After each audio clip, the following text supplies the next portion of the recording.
Hi ladies and gentlemen, my name is Daniel Mitchell and I am a research assistant at Heriot-Watt University based in Scotland.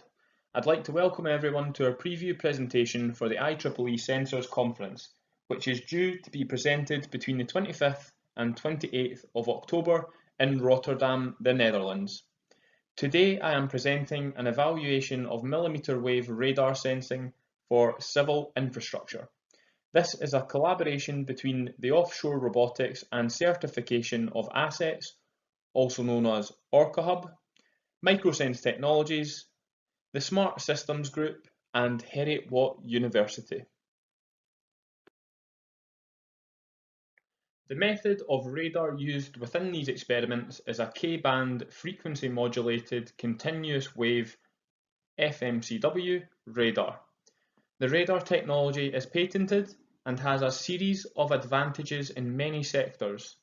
These include non-contact and non-destructive analysis, highly tunable in terms of range, field of view and depth of view, one sample per second and sub-second possibility, low power, mil-spec and highly integratable into existing systems.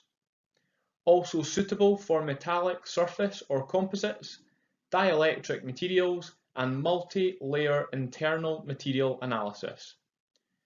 The sensor can produce real-time results on a platform-mounted or handheld device. And lastly, operates accurately in poor lighting or opaque conditions, which include smoke, steam and mist. So, the technical challenge.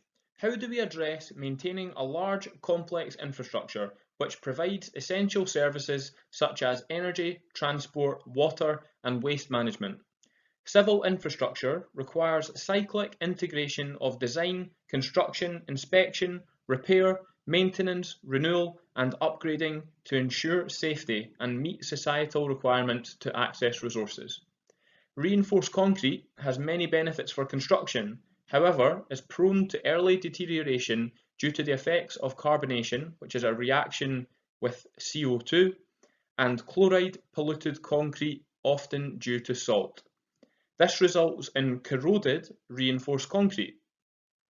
Current investigations of civil infrastructure are unreliable and do not give an accurate representation of the integrity of a structure.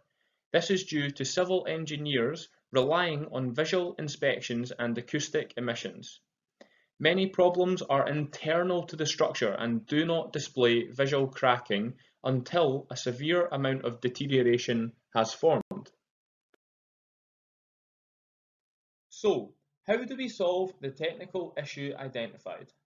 The development of the FMCW radar presents a unique method of non-destructive evaluation for fault prognosis of embedded rebars.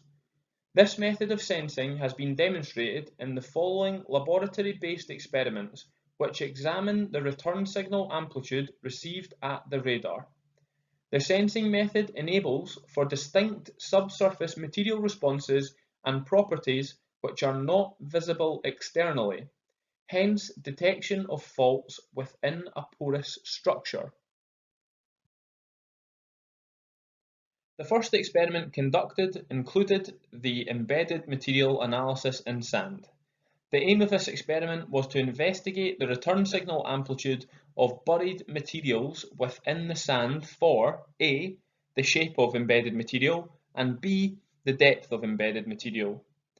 The FMCW radar was positioned 10 centimeters from the surface of the sand. The test material was then buried at different depths.